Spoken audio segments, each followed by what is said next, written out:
Canal 2 Televisión San Antonio presenta Imago Mundi, la entrevista.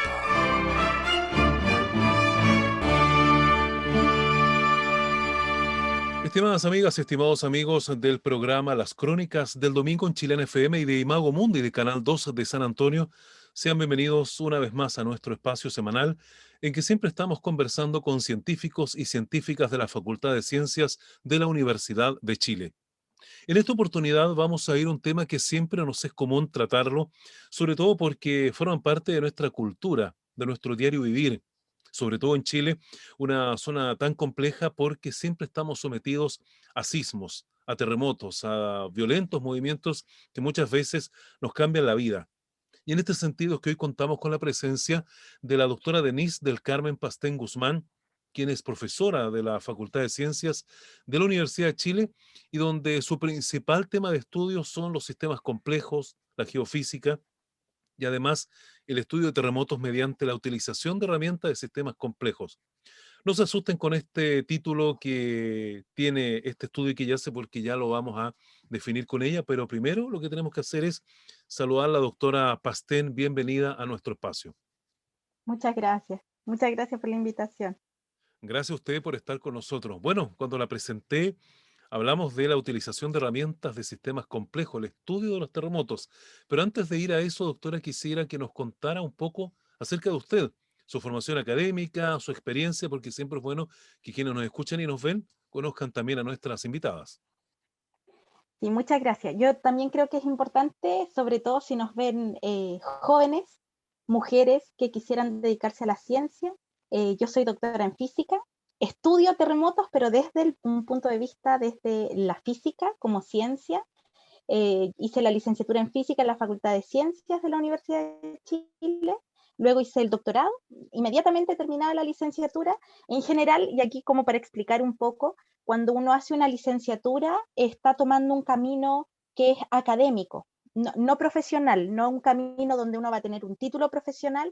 Aquí uno solo tiene grados académicos, que eso también a veces entran los y las estudiantes y se enteran ahí. Una licenciatura es solo un grado académico en una profesión, y luego uno sigue este camino académico que puede ser a través de magíster o doctorado, y luego uno en general hace algún postdoctorado y luego se queda haciendo investigación científica. Y uno hace investigación, esto no es solamente en el área de las ciencias como física, matemática, química o biología, también ocurre en las ciencias sociales. Entonces es interesante saber que existe este camino de licenciatura, un camino académico en el cual uno luego hace investigación. En mi caso, investigación científica, y en la particularidad aún de mi caso, estudié sistemas complejos, que ya les voy a explicar un poquito qué es, aplicados a terremotos. Entonces, seguí el camino, licenciatura en física, un doctorado en física, en sistemas complejos, y luego he hecho algunos postdoctorados que ya es investigación científica. El postdoctorado básicamente uno no tiene cursos como en el doctorado, la licenciatura o el magíster, sino que uno ya hace investigación científica como tal. Uno tiene ideas, se hace preguntas, tiene un tema de investigación que desarrolla en el tiempo que dura el postdoctorado. Doctora Pastén, ¿y por qué razón a usted le interesó tanto este tema específicamente de los terremotos? A mí me gusta mucho contar esto porque fue un poquito accidental, y también me gusta que lo sepa la gente y las personas jóvenes, porque a veces uno dice, no, a los 18 años debes tener todo claro y saber hacia dónde vas. Yo sabía que quería, tenía preguntas y quería responder esas preguntas. Eso es lo que yo tenía súper claro, era lo único que tenía claro. Y un profundo amor por la física. Entonces yo dije, ok, licenciatura en física. Sí, debo decir que tuve profesores en el colegio que me guiaron un poco y me hicieron ver esto de las licenciaturas, que uno no siempre sabe, pensando que ya se están matriculando tal vez en las universidades, pero uno no siempre sabe que existen las licenciaturas, que es estudiar el corazón de un tema, un área que a uno le gusta. Entonces yo tenía estas preguntas, entré a licenciatura en física. Luego el camino natural, hay un poco, lo natural es hacer un magíster, un doctorado. Hice el doctorado y yo comencé estudiando plasma. lo primero que yo hice fue estudiar plasmas experimentales. ¿Qué es lo que son Eh, los plasmas experimentales? los, Primero, el plasma es un estado de la materia, es un gas ionizado. Eh, ¿En qué puede pensar uno? En el Sol. El mejor ejemplo de un gran plasma es el Sol. Casi todo lo que hay en el espacio, en el universo, es plasma. Nosotros vivimos en la Tierra, que es una de las pocas porciones, los planetas son las pocas porciones que no son plasma. Como la mayoría son estrellas, las estrellas son plasmas. Entonces, esto, evidentemente uno no hace estrellas en los experimentos, sino que uno hace pequeños experimentos, al menos acá en Chile, donde uno ioniza un gas y puede ver comportamiento. Eso es lo que hay. Bueno, el estudio de plasma es súper amplio y grande, y yo quería hacer cosas experimentales, y me fui hacia esta área, pero lamentablemente no, las cosas no resultaron, la física experimental es compleja, necesita muchos recursos. Entonces, mi tutor del doctorado, uno de mis tutores, porque en ese momento tenía dos tutores, había estado en Japón en un congreso, una conferencia, que son los lugares donde uno le cuenta al resto de la comunidad científica lo que uno está haciendo. Y ahí se topó con un colega japonés, físico también, que estaba iniciando esto de el estudio de sistemas complejos, con redes complejas en particular, en terremotos. Un japonés, Abe Sensei, y llegó con esta idea. Yo estaba con esta problemática de que no funcionaba muy bien el experimento, qué hacía con mi futuro en el doctorado, y comenzamos a estudiar sistemas complejos, fractales primero, ya voy a ir explicando todas estas palabras, fractales, redes complejas, en terremotos. Entonces, me gusta contar esto porque a veces uno dice, no, entré a esto y no me funcionó, entonces soy un fracaso, me retiro, me escondo debajo de las piedras, y yo creo que no, yo creo que hay que seguir adelante, sobre todo en ciencias hay mucho que estudiar y que investigar. Entonces si un tema no funciona, bueno, yo cambié desde plasmas a sistemas complejos. Entonces,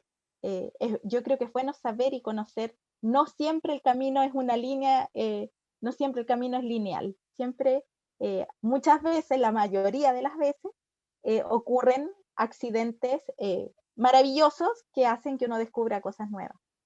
Bueno, es interesante lo que señala porque finalmente la investigación, la ciencia es experimentar distintas opciones hasta dar con lo que buscamos, con lo que queremos. Más o menos lo comparo con eso, lo que a usted le ha ocurrido. Bueno, habló de fractales en terremotos. Cuéntenos un poco qué significa ese concepto ahí para quienes nos escuchan y nos ven. Sí, esto puede parecer un poco lejano, pero es tan cercano como un brócoli. Es, por favor, pensemos en un brócoli, en el borde, si uno lo pone al sol y ve el borde, la sombra, se ve algo irregular. O es tan cercano como salir y mirar las nubes y estas formas, estas estructuras que tienen los bordes de las nubes. Tan cercano como mirar los árboles y nuevamente fijarnos en el borde de los árboles. O mirar la costa y darnos cuenta de la forma que tiene la costa. Entonces, ¿qué es lo que tienen en común todos estos bordes? Precisamente que no son regulares, no son líneas curvas y líneas rectas, sino que son pequeñitos cortes de líneas rectas y curvas que se van uniendo. A esto nosotros hemos conocido en el colegio, que uno dice, bueno, tenemos figuras geométricas que tienen una dimensión. Por ejemplo, uno dice la línea tiene una dimensión 1. Si uno toma, no sé, una papel lustre, uno dice es un plano, una hoja, tiene dimensión 2. Y si uno toma nuevamente un brócoli entero, tal vez uno diría tiene dimensión 3. Una pelota, una esfera, una pelota de fútbol es una esfera, dimensión 3. ¿Cuál es la gracia de estos bordes que mencioné, del brócoli, las nubes, un árbol o una costa? Es que la dimensión que se mide no es 1, 2 o 3, no es una dimensión que sea un número entero, sino que es una fracción, es un número fraccionario. Entonces, por eso reciben el nombre de fractales. Y uno puede decir, ah, ya, bueno, eso no es tan interesante, estás midiendo dimensiones. Lo interesante de estos sistemas, ya voy a hablar de sistemas, de fractal como un sistema, lo interesante es que tienen características en cuanto a que hay algo que se repite, un patrón que se repite. Uno puede identificar una forma que se va repitiendo. Y eso, y volvamos al brócoli. Yo tengo un brócoli entero, yo le saco una ramita y si los comparo, yo digo, son como lo mismo. Yo puedo partir por la mitad del brócoli y tengo más o menos como dos partes iguales y lo voy separando, voy cortándolo y voy viendo que sigue manteniendo este borde irregular. Sin importar, uno puede llegar hasta la parte más chiquitita del brócoli y sigue teniendo esta forma irregular. Eso, este patrón que se repite, es una característica de un fractal y además, cuando uno habla de sistemas como los terremotos, eventos sísmicos, uno encuentra otra característica muy, muy linda, que es que se autoorganiza. Entonces uno ahí dice, ¿qué onda? ¿El brócoli piensa y se autoorganiza? No, no es eso. Lo que uno encuentra es que estos sistemas tienen una organización interna que es difícil de identificar cómo es que se organizan. Lo que sí vemos es que logran tener a través de estos patrones, de esta forma que se va repitiendo, una organización que es propia de ellos y por eso se dice que son autoorganizados. No es que venga alguien a organizar la forma que tiene el brócoli o la manera en la cual se producen los eventos sísmicos, sino que el sistema en sí mismo tiene esta organización que es consecuencia de esta repetición. Bueno, sin duda una materia bien fascinante la que usted nos ha explicado, doctora Pastel. Pero además cuando la presentamos hablábamos de que usted estudiaba los terremotos y usted me explicó cómo llegó accidentalmente a los terremotos, pero me imagino que a partir de eso también para usted constituye en lo personal una materia de entusiasmo estar pendiente de esto que a ratos acá todos los chilenos nos inquietan bastante, sobre todo cuando el piso se empieza a mover, ¿no? Uno lo ve por lo menos de esa manera tan cercana. Sí, claro. O sea, fue fascinante para mí encontrar este tema. Bueno, porque los sistemas complejos son muy lindos, muy entretenidos, como esto que les contaba recién. Y uno con un fractal, con el concepto fractal, uno puede estudiar el brócoli y su forma, y uno puede estudiar los terremotos, y uno puede estudiar plasmas también, y uno puede estudiar distintos sistemas. Entonces, lo que más a mí me fascina y encanta de esto que se llama sistemas complejos, de esto que se llama fractales, es que es tremendamente transversal. ¿Por qué? Porque se abstrae un poco y mira, por ejemplo, los terremotos, los estudio como un sistema, es decir, me olvido un poquitito de que son terremotos y de que se nos movió el piso y del susto que tuvimos, entonces agarro todos estos datos, los miro en un mapa y empiezo a encontrar que tiene este comportamiento fractal. Entonces, los terremotos en particular en nuestro país que ocurren mucho, que son seguidos, sabemos que a lo largo de todo Chile nos puede pasar, a lo largo de nuestra vida es absolutamente probable que podamos sentir un terremoto, algo grande, entonces es muy, muy entretenido mezclar estas dos cosas. Esto que son sistemas complejos, que uno se abstrae de lo que está estudiando y usa estas herramientas que tienen nombres raros, pero que no son tan complejas de entender, y mezclarlo con esto que es cotidiano, que es realmente cotidiano para nosotros acá en Chile, que son temblores tal vez de no muy alta magnitud hasta terremotos muy grandes, y estudiarlos con estos sistemas, poder decir que los terremotos son un sistema autoorganizado en el cual se repiten ciertos, uno le llama comportamiento a estas estructuras que se van repitiendo a distinta escala, realmente hace que uno se entusiasme en este estudio. O sea, yo también me asusto cuando ocurren, pero luego yo sé que tengo un dato más para hacer un análisis y poder mirarlo desde otra perspectiva. Sí, claro. Bueno, ¿y de dónde viene entonces el término de sistemas complejos? Porque usted me decía que los terremotos lo estudiaba no como, por ejemplo, la gente que nosotros conocemos de sismología en la Universidad de Chile, ellos hacen una manera de estudiar los terremotos, usted lo hace mediante herramientas de sistemas complejos. Eso utiliza usted. ¿Cómo es la aplicación de aquello? ¿Cómo nos podría explicar esta forma de estudio? Sí, esto es complementario a lo que se hace y que se ha hecho desde el principio. Entonces, claro, todos los colegas geofísicos, sismólogos, geólogos, estudian los terremotos desde un punto de vista bastante físico en cuanto a lo concreto, a lo tocar. Medir la onda, ver el tamaño de la onda, medir energía, liberación de energía, ver desplazamientos eh, de las placas, cuánto se desliza una ciudad. O sea, si pensamos en el terremoto del Maule, uno ve cómo cambió la geografía de ciertas zonas. Entonces, este estudio es complementario.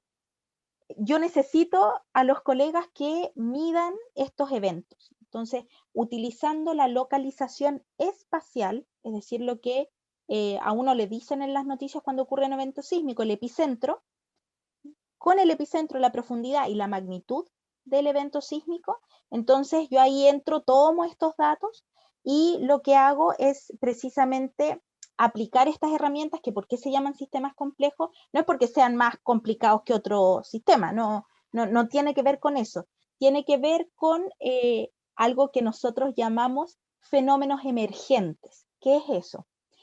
Son cosas que no vemos cuando medimos la posición y el desplazamiento. Eso es, un fenómeno emergente es algo que está ocurriendo aquí, pero que yo no veo solo al medir dónde ocurrió y cuánto se movió, sino que aparece, emerge, cuando soy capaz de usar eh, otros conceptos, cuando yo lo miro desde otra perspectiva. Es como usar otro lente.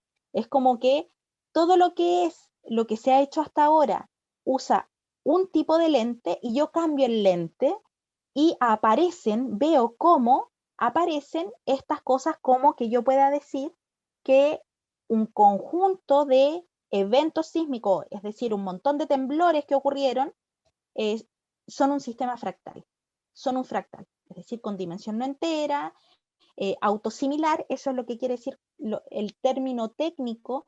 Cuando yo digo que se repite un patrón, se dice que es autosimilar y que es autoorganizado. Y estoy completamente segura que lo es. No es que tenga que hacer otro análisis, sino que al comportarse, es decir, al tener estas características de fractal, entonces yo sé que es autoorganizado y que es autosimilar.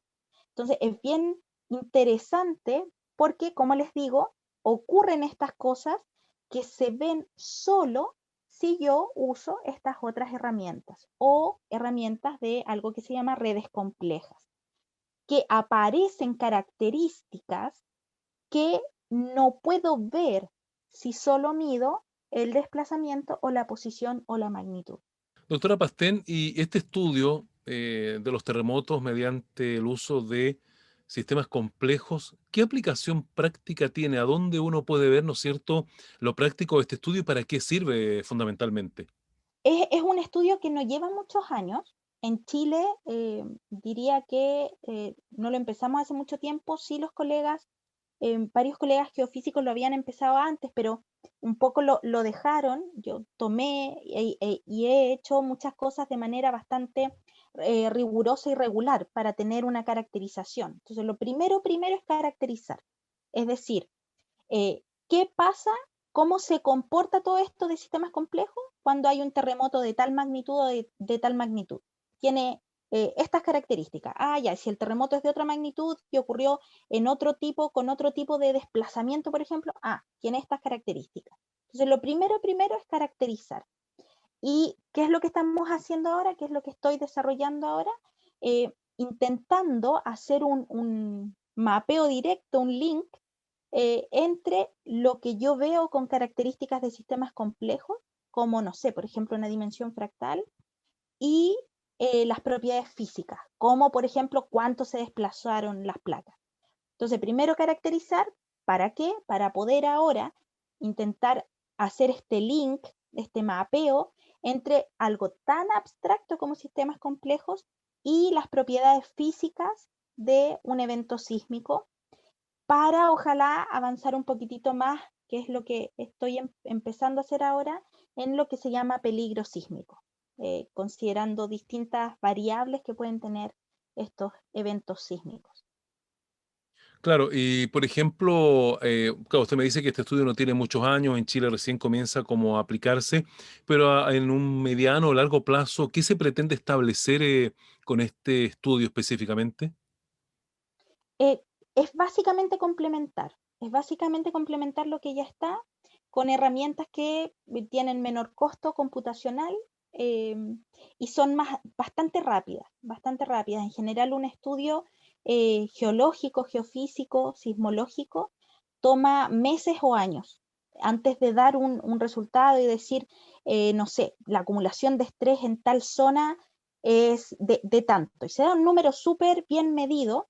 Con estos métodos uno podría tener una aproximación, por ejemplo, más rápida y tal vez no dar un número exacto como sí lo pueden hacer las mediciones in situ, en terreno, pero sí dar un indicio antes de qué zonas podrían estar en mayor riesgo, por ejemplo, de un evento grande o de distintos tamaños. Entonces, absolutamente complementario a lo que ya se está haciendo y a lo que se está haciendo hace mucho tiempo. La diferencia es que se puede obtener en menor tiempo, con menores recursos computacionales y evidentemente ha sido hasta ahora, los resultados han dado bastante bien entre lo que son mediciones en terreno y lo que muestran estos sistemas complejos sobre los terremotos. No puedo decir que se quiere llegar a una predicción o algo así, porque realmente no sé si se puede lograr a través de estos mecanismos que son nuevos, y en este momento con lo que se tiene es imposible de hacer eso, pero sí puede contribuir a dar algunos indicios de zonas de mayor riesgo sísmico en menor tiempo. Y en el fondo refuerza lo que se está midiendo también. Sí, usted justo me quitó una pregunta que tenía para hacerle, que tenía que ver precisamente por qué nunca se ha logrado a través de la ciencia predecir los terremotos. Porque hoy día podemos predecir los eclipses, podemos predecir incluso dónde va a pasar un huracán. En Estados Unidos uno ve frecuentemente eso, la dirección del huracán, qué zonas va a afectar hasta con una exactitud bastante grande. Pero llama la atención de que hasta ahora los terremotos, los sismos en general no se pueden predecir y siempre tenemos que estar ahí con la sorpresa y la incertidumbre de cuándo ocurrirá. Mm. Esta pregunta es súper interesante porque en general a uno le dicen, no se pueden predecir y punto.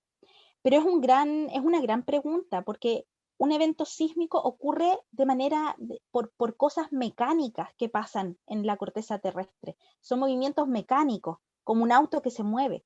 Entonces es una gran pregunta que, siendo algo tan bien estudiado, donde tenemos todas las ecuaciones de cuando ocurre este evento, donde tenemos toda la información de cómo la onda se propaga, realmente no podemos saber dónde y cuándo. Entonces, es una pregunta abierta. Cada vez hay más sistemas que logran saber unos minutos antes, unos segundos antes. Ahora, yo a veces creo que estos misterios de fenómenos naturales, no sabemos qué tan beneficioso sea poder decir dónde va a haber un terremoto, porque también la magnitud es algo que es difícil de determinar. Entonces, ¿qué tanto beneficio podría tener? Considerando que un terremoto grande puede tener un alcance enorme. Nuevamente vamos al Maule. El Maule, que ocurrió en la región del Maule y que nosotros sentimos hasta la quinta región, la cuarta región un poco menos, pero esa onda llegó fuerte, grande, hasta nosotros. Entonces, ¿a dónde arrancas? Si sabes 2 horas antes, no tienes dónde ir. Es bien, yo creo que hay estos misterios de la naturaleza, donde uno dice, no podemos, pero tal vez no es tan malo no saber, porque ¿qué hacemos en ese caso? ¿Qué hacemos? Y si no ocurre el evento, y si nos equivocamos, porque es cierto, los eclipses, porque tiene que ver con el movimiento de los planetas que están súper bien medidos, o los huracanes también, porque hay cambios de presiones, temperaturas, súper bien medidas. Aquí también tenemos bastante bien medidas el terreno, pero hay cosas que todavía no se miden bien, porque es difícil, no porque es tremendamente complejo. Entonces es difícil poder llegar a decir, aquí va a haber un terremoto en tal fecha, em, y la verdad es que yo pienso que es mejor el camino que ha tomado un poco Chile, que es decir, van a haber terremotos siempre en cualquier lugar, en cualquier momento. Entonces construyamos para que no se caiga, para que la gente no tenga que huir. En el fondo eso es lo que Chile ha optado. La norma sísmica de construcción chilena es muy buena. Por lo tanto, yo de verdad creo que es una buena alternativa, es decir, no sabemos dónde ni cuándo, ni qué tan grande va a ser, por lo tanto hay que construir para lo que venga. Entonces construyamos para que no se caiga. Eh, Porque precisamente, si pensemos en el Maule, en la ruptura, el tamaño de la ruptura que fue gigante, hasta dónde llegó la onda, entonces es difícil decir, ok, escapemos, porque vamos a necesitar muchas horas para poder evacuar un lugar, porque un terremoto grande tiene un alcance en kilómetros muy extenso también. Entonces mejor construyamos para que la gente pueda estar en sus casas tranquilas, sabiendo que no van a tener daños. Claro, bueno, sin duda eso es una parte, la otra también es la cultura que uno tiene que siempre tener presente del autocuidado, la autoprevención y estar preparado como si el terremoto fuera a ocurrir en un rato más. Entonces, tener siempre estos famosos kits de emergencia, que es otra de las cosas a las cuales siempre se apela que la gente tenga aquí en Chile, porque sobre todo los que viven en la costa también tienen el otro potencial peligro de que se pueda producir un tsunami también. Entonces, obviamente que hay que estar preparado para todo ese tipo de cosas. Tiene que finalmente, yo creo, formar parte de nuestra cultura, ¿no? Así es, sí. Nosotros debemos, más allá de que tal vez algún día en el futuro, no sé en cuántos años más, se pudiera lograr predecir, eso no quiere decir que nosotros no debamos estar culturalmente preparados en Chile en particular, saber cómo reaccionar, evitar el pánico. Ahora la costa tiene más señaléticas para poder evacuar ciertas zonas de riesgo, saber cuáles son las zonas de riesgo, si uno va a algún lugar, saber si hay un riesgo. También lo podemos hablar con los volcanes, que hay tantos en Chile también, entonces es muy importante tener esa cultura. Si uno va a algún lugar o vive en un lugar costero, por ejemplo, o cerca de volcanes, saber cuáles son las vías de evacuación, saber que uno está en un lugar que tiene un potencial riesgo de fenómenos de la naturaleza que van a seguir ocurriendo hasta que se acabe el planeta Tierra.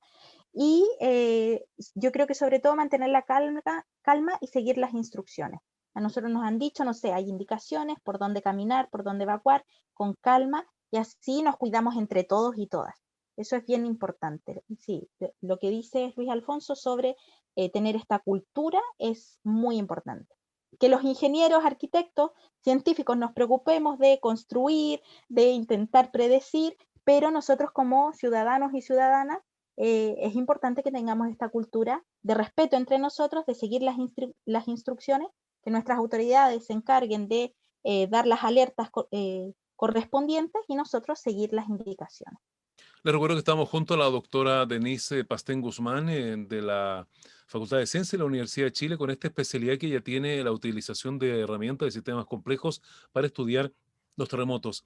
Hay un tema que siempre nos deja de llamar la atención y que también forma parte de nuestro cotidiano vivir, doctora Pastén, y es la definición.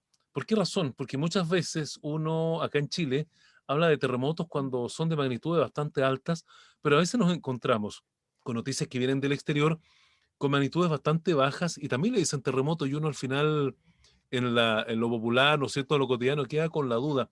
¿Qué es finalmente un sismo? ¿Qué finalmente es un terremoto? ¿Dónde está la línea que define ambos conceptos? La verdad es que hablar de temblor y terremoto es muy local, es muy chileno, no es algo que se use fuera. Fuera, siempre la palabra que se usa en inglés es earthquakes. Entonces, todo es un terremoto. Magnitud 2, magnitud 1, magnitud 5 u 8, todos son terremotos. Entonces, hablar de temblores, uno dice, no, tembló un poquito y eso fue magnitud 5. Es muy local, es muy chileno hablar de un temblor, no, fue magnitud 6, fue un temblor.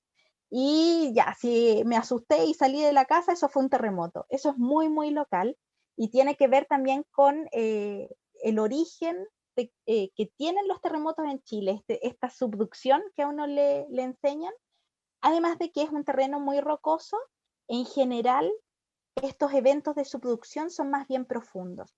Entonces, como son más bien profundos, un evento de gran magnitud acá en Chile, bueno, además de la norma sísmica, no genera tanto daño como en una zona, recordemos Ciudad de México hace unos años, donde el terreno era más bien pantanoso y el evento sísmico fue muy superficial, muy cerca de donde nosotros estamos parados.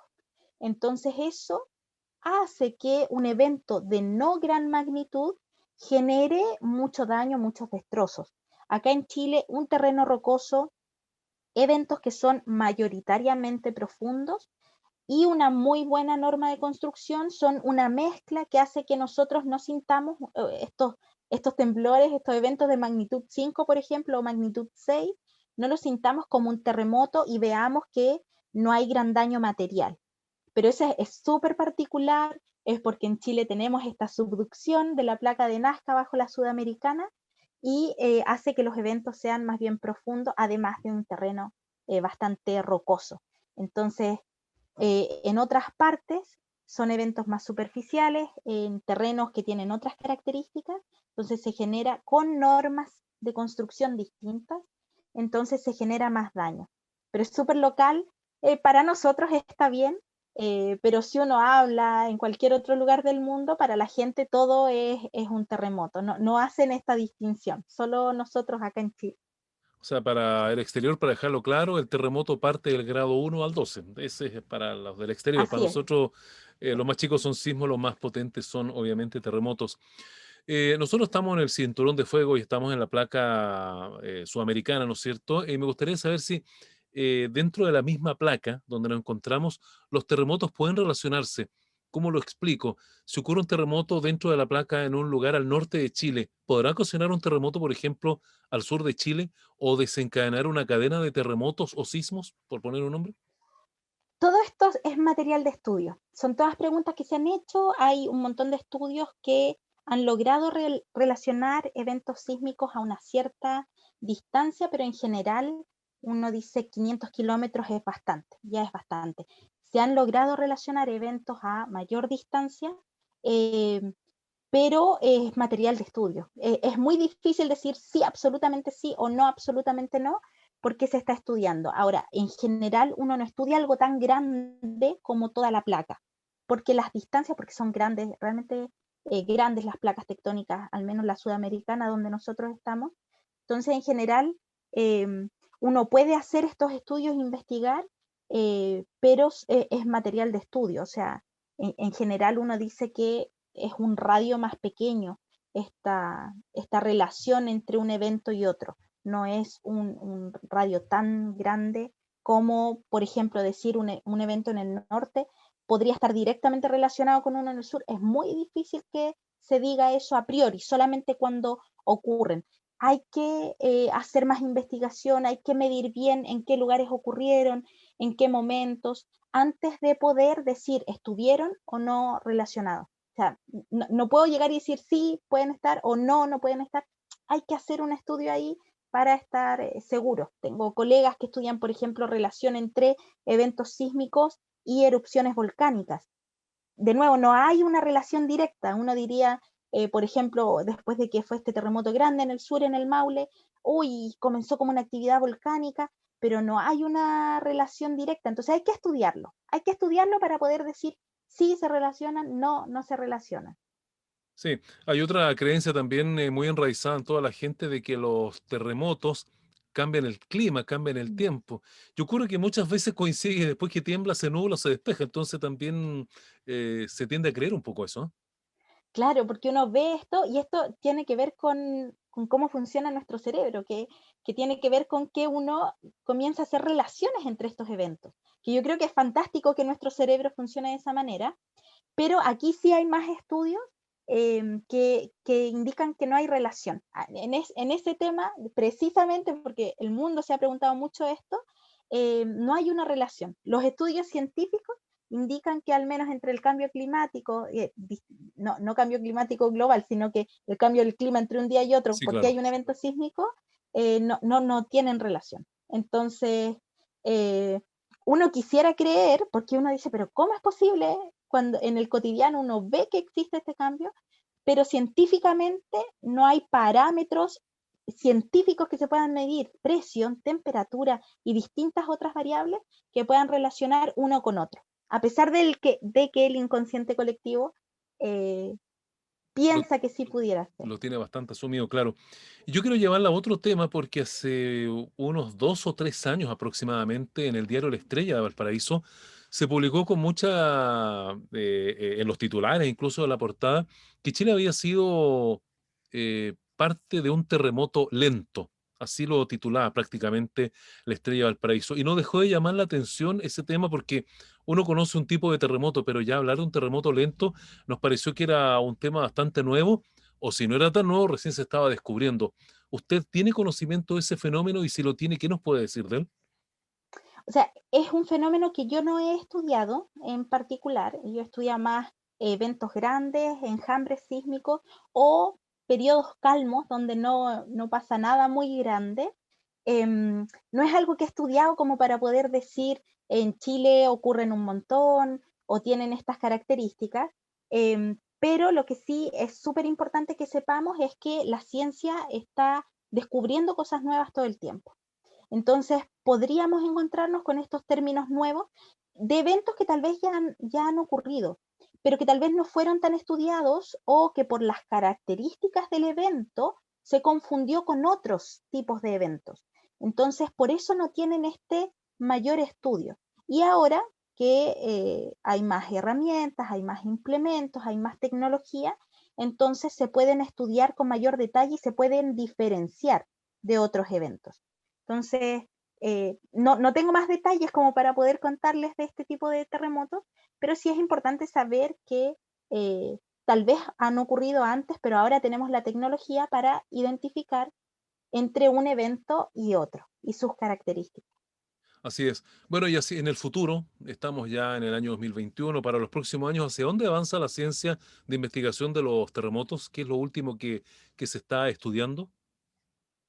Yo diría que lo que más se está estudiando ahora precisamente son estos peligros sísmicos, o sea, poder eh, identificar zonas de mayor riesgo para que la población sepa em, y ayudarnos de las nuevas tecnologías.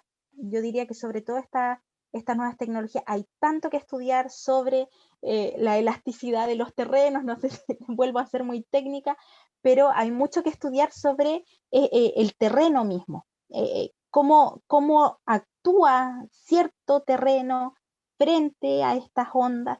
Entonces, yo creo que hay harto ahí que la tecnología actual debería poder ayudarnos muchísimo. Bueno, doctora Pastén, yo la verdad es que le quiero agradecer que nos haya concedido estos minutos aquí al programa Imago Mundi de Canal 2 y las crónicas del domingo de Chilena FM acá de San Antonio para hablarnos de esto, de los terremotos, el estudio de esto mediante los sistemas complejos que usted muy bien nos explicó antes. Y siempre aprovechamos a consultar a nuestros invitados e invitadas algunos datos para nuestros auditores, auditoras, donde pueden leer más de esta información que usted nos ha contado hoy día en el programa. El mejor lugar yo diría que es el Centro Sismológico Nacional, www.sismología.cl. La página ha mejorado un montón en el último tiempo, tienen una sección donde tienen definiciones, explican términos que nosotros tal vez que podemos escuchar en las noticias o que los científicos utilizamos.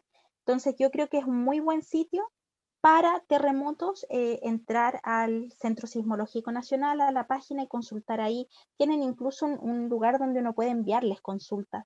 Entonces, yo creo que es bastante bueno ese sitio para poder preguntar. Si tienen más dudas, pueden entrar a la Universidad de Chile, a la página de la Facultad de Ciencias donde estoy yo y está mi correo, me pueden mandar un correo, o a la Facultad de Ciencias Físicas y Matemáticas, donde está el Departamento de Geofísica. Entonces ahí están los correos de todos nosotros, los académicos, y si tienen tal vez dudas pueden consultar. Pero primero, el Centro Sismológico Nacional, que tiene una página que ayuda bastante, tiene un montón de preguntas y respuestas, definiciones, entonces es súper, súper útil. Bueno, finalmente, doctora, quisiera dejarle los minutos de este programa para que nos pueda contar algo que no hayamos consultado o que quiera usted también destacar dentro de la temática que hemos conversado hoy día. Sobre todo yo creo que incentivar a las y los jóvenes a que se dediquen a la ciencia en general. Chile es un país sísmico, así que siempre va a ser bienvenido a más gente en esta área que quieran investigar y ojalá más mujeres ingresen también a estudiar ciencias, a hacer ciencias en nuestro país. Así que yo creo que la invitación es a las y los jóvenes, pero ojalá más mujeres en ciencias que se entusiasmen, que quieran entrar. eh, Somos pocas todavía, pero el número va creciendo y si ustedes, chiquillas, se entusiasman, vamos a hacer más en este mundo de la ciencia con nuestra mirada femenina sobre estos estudios.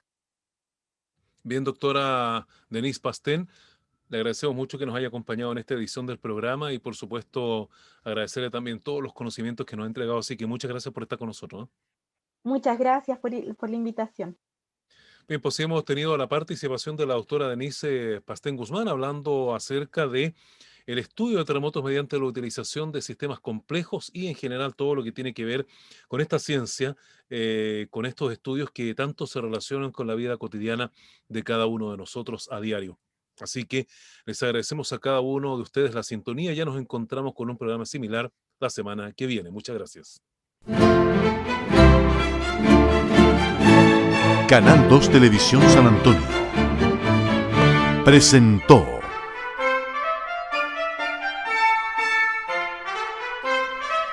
Imago Mundi, la entrevista.